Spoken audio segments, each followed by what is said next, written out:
जायज है आपका, लेकिन आप जानते हैं कि 170 के पन्नों के लगभग वो आदेश गुजराती में है और यहाँ कन्विक्शन को स्टे कराने का मसला है। आप क्या विचार करते हैं कि 170 पन्ने के आसपास का जो आदेश है गुजराती का, वो अभिषेक मनु संघवी जी 10 मिनट में ले जाकर अपनी दलील पेश कर सकते हैं? उसका ट्रांसलेशन होता है और कन्विक्शन का स्टे है। सेंटेंस ऐसा नहीं होता। वकीलों से पूछिए आप, ये आप और मैं हो सकता है कि गूगल ट्रांसलेशन की बात करते हो, लेकिन उस कानूनी बारीकियों को हम अदालत में और जनता की अदालत में दोनों में दृढ़ता से ये लड़ाई लड़ेंगे और जीतेंगे हम पूरे मनोभाव से। ये बात प्रतिपक्ष क्या नहीं, प्रतिपक्ष का तो पूरी ताकत से लड़ रहा है। प्रतिपक्ष अपना पुरजोर तरीके से कोशिश कर रहा है, इसीलिए इतने प्रांतों में इनको आज देखिए आप, राजस्थान का by election Bharatiya Janata party बुरी तरह हारी, छत्तीसगढ़ का बाई इलेक्शन बुरी तरह हारी, महाराष्ट्र में 5 में से 4, महाराष्ट्र में इतने विचलित क्यों हैं? 5 में से 4 एमएलसी के चुनाव ये हार गए। और कहां हारे? नागपुर में हारे, जहां संघ का मुख्यालय है। नागपुर में बीते 3 साल से ये हर चुनाव हार रहे हैं। ये अमरावती में हारे, जहां फडणवीस जी का खास आदमी लड़ा था। इसके पहले कोल्हापुर का हारे। अभी जो महाराष्ट्र में हम चुनाव जीते हैं वो 25 साल बाद हमारी वहां पर जीत हुई है। तो ये परिलक्षित करती है। वेस्ट बंगाल में कांग्रेस पार्टी जीती, तमिलनाडु में बहुत बड़े मतों से जीती। तो ये एक ब्रॉडर प्रोस्पेक्ट्स दिखाई देता है देश भर में कि भारतीय जनता पार्टी को हर संभव कोशिश करके जनता हराने पर आमादा है। प्रधानमंत्री जी जवाब नहीं देना चाहते उस पर। हमने तो कहा कि प्रधानमंत्री जी कम से कम चीन जैसी क्लीन चिट दे दीजिए। कहिए कि ना कोई 38 शेल कंपनियां थी, ना कोई स्टॉक मैनिपुलेशन हुआ, जैसा आपने चीन को कह दिया कि ना कोई वहां आया था ना घुसा था। उनके पास जवाब देने के लायक कुछ भी बचा नहीं है। सर्वोच्च अदालत के बार बार ये कहा जाता है, प्रश्न पूछा जाता है कि आप जब सुप्रीम कोर्ट ने एक कमेटी बना दी जांच के लिए, तब कांग्रेस को क्या तकलीफ है? सुप्रीम कोर्ट ने जब कमेटी बनाई तो भी सरकार गुपचुप रूप से एक सील बंद लिफाफा लेकर पहुंच गई और ये कहा कि साहब हमारे लोगों से जांच करा दीजिए। तब सुप्रीम कोर्ट ने फटकार लगाई कि हम पारदर्शिता चाहते हैं इस जांच में, आपकी कमेटी से जांच नहीं कराएंगे। हम क्यों जेपीसी की बात कर रहे हैं? आप राफेल का निर्णय पढ़िए। राफेल के निर्णय में सुप्रीम कोर्ट ने कहा कि हमारे अधिकार सीमित हैं। पेगासस का निर्णय देखिए, सुप्रीम कोर्ट ने कहा कि सरकार ने अपेक्षित मदद नहीं की, 5 फोन में इन्फेक्शन पाया गया, मगर सरकार ने हमारी कमेटी को यथोचित मदद नहीं की। राफेल में तो आजाद भारत के इतिहास में पहली बार ऐसा हुआ कि सुप्रीम कोर्ट के निर्णय में कई पैराग्राफ में गलतियां थी, बड़ी गलतियां थी, जिसको सरकार ने संशोधन याचिका लगाई कि इनको ठीक कर लीजिए। इसलिए हम चाहते हैं जेपीसी से एक बार सारे ट्रांसपेरेंट तरीके से तथ्य सामने आ जाए, तब फिर अदालत की जांच करे या कोई संस्था जांच करे तो वो जांच पारदर्शी हो। प्रियंका गांधी जी ने भी अपनी बात कही थी, जिस पर इन्होंने अपना विरोध दर्ज कराया था। राम का संदर्भ लिया था या पांडवों का संदर्भ लिया था, परिवार का संदर्भ लिया था। अवधारणा क्या है सनातन भारत की, मैं उस पर आपका थोड़ा सा प्रकाश डालना चाहता हूं। राम राज्य की अवधारणा क्या है? देहिक देविक भौतिक तापा राम राज नहीं कहु व्यापा, सब नर करही परस्पर प्रीति, चलही सर्वधर्म निरत श्रुत नीति। राम राज्य ये कहता है कि उस समय भी जिन धर्मों का अस्तित्व होगा वो सभी धर्म के लोग सह अस्तित्व के साथ रहते थे। गीता के 3रे अध्याय में क्या लिखा है? श्रेयान स्वधर्मो विगुणो पर धर्मो स्वनिष्ठितात्, अर्थात उस समय भी जो प्रचलित धर्म थे उन धर्मों का सह अस्तित्व भगवान श्री कृष्ण ने व्याख्या की है। तब भारतवर्ष में हम लोगों की सनातन मान्यता तो यही कहती है कि सब धर्म आपस में रहे, यही वो राष्ट्र की परिकल्पना है। जो प्रियंका जी ने कहा परिवार का, भगवान प्रभु श्री राम का वचन नहीं था, वो रघुकुल की वचन की मर्यादा का प्रश्न था।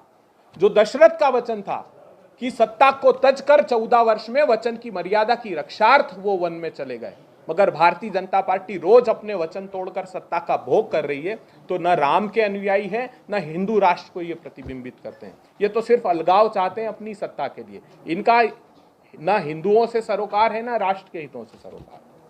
कर्नाटक में आजाद भारत के इतिहास में पहला हुआ कि भारतीय जनता पार्टी के कार्यकर्ताओं ने, एक संतोष पाटिल करके कार्यकर्ता, प्रधानमंत्री को चिट्ठी लिखी कि मैं छोटा सा कार्यकर्ता हूं हिंदू वाहिनी का, भारतीय जनता पार्टी का, मुझसे मेरे छोटे से काम में 40% कमीशन मांगी जा रही।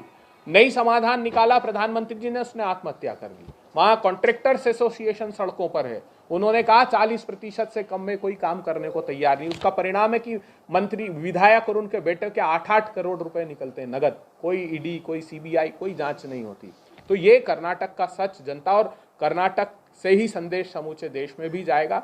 भारतीय जनता पार्टी को कर्नाटक की जनता सबक सिखाने को आमादा है और तैयार है। देखिए, भारतीय जनता पार्टी के ये दावे किस बुनियाद पर है? 400 रुपए का गैस का सिलेंडर 1000 रुपए कर देने पर, 60 और 70 रुपए का पेट्रोल और डीजल 100 रुपए के पार कर देने पर, 60 और 70 रुपए का तेल और दाल 200 रुपए के पार कर देने पर, 12 करोड़ लोगों के रोजगार छीन लेने पर, आखिर है किस बुनियाद पर? एक मंत्रालय बता दीजिए परफॉर्मेंस अप्रेजल करके जिसने जो ये द्योतक हो इस बात का कि प्रगति की है भारतीय जनता पार्टी की सरकार के समय भारतवर्ष ने। और ऐसा नहीं, ये कोविड के पीछे नहीं छुप सकते। कोविड के पहले अगर आप देख लीजिए तो आजाद भारत के इतिहास में पहली हुआ कि लगातार 8 क्वार्टर की जीडीपी निचले स्तर पर जा रही थी। बैंक की क्रेडिट ग्रोथ 59 ईयर्स में सबसे निचले स्तर पर थी। 70 के दशक के बाद सबसे पहली बार ये स्थिति बनी कि रूरल पर कैपिटा कंजम्पशन सबसे निचले स्तर पर गया। तो जितने ऐसे डेटा आप देखेंगे, वो सरकार, वो प्रधानमंत्री जो बरेली की रैली में दावा करते हैं, किस बड़े किसान नेता हमारे साथ हैं, ये इस बात की गवाही देंगे। 2016 में उन्होंने कहा था किसान भाइयों आपकी आमदनी 2 गुनी कर दूंगा। खुद उनका एनएसएसओ बता रहा है 27 रुपए किसान की आमदनी हो गई।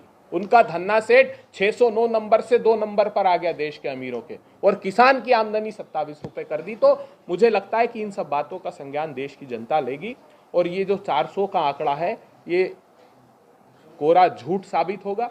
सिर्फ जनता को भ्रमित करने के लिए ये लोग ये नारे दे रहे हैं। इनका गठबंधन बिल्कुल अलग प्रकार का है। इनकी सत्ता का गठबंधन ईडी से है, सीबीआई से है, इनका गठबंधन आईटी से है, इनका गठबंधन 2 धन्ना सेठों से।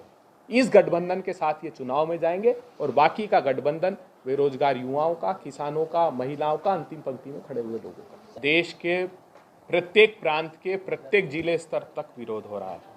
आज ही हमारी आक्रोश का कार्यक्रम यशस्वी मुख्यमंत्री अशोक गहलोत जी ने निर्धारित किया है।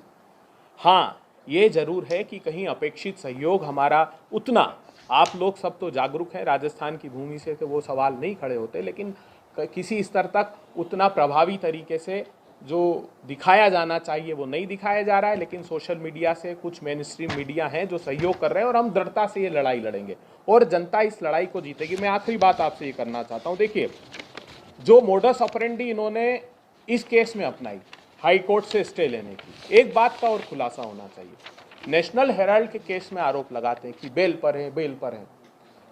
बिल्कुल हूबहू नेशनल हेराल्ड के केस में यही कर रहे हैं ये लोग। नेशनल हेराल्ड के केस में जो मेट्रोपोलिटन मजिस्ट्रेट है समीर विशाल, वो ये कह रहे हैं कि it is not serving any, वो अपने आदेश में कह रहे हैं कि 20/2/2016 से प्रोसिक्यूशन एविडेंस पर लगाए केस, 2016 से 2 साल से इन्होंने हाईकोर्ट से स्टे किया क्योंकि एविडेंस नहीं है इनके पास। तो ये यही तरीका अडॉप्ट कर रहे हैं कि छवि हमारे नेताओं की खराब कर रहे हैं। आजादी की लड़ाई के लिए जिस अखबार का साथ हमने दिया था, आज भी दृढ़ता से खड़े हैं, लेकिन सभी प्रतिपक्षी दलों के खिलाफ इस प्रकार से झूठे मुकदमे बना कायम करके ये लोग काम कर रहे हैं, और जनता इसका माकूल जवाब देगी।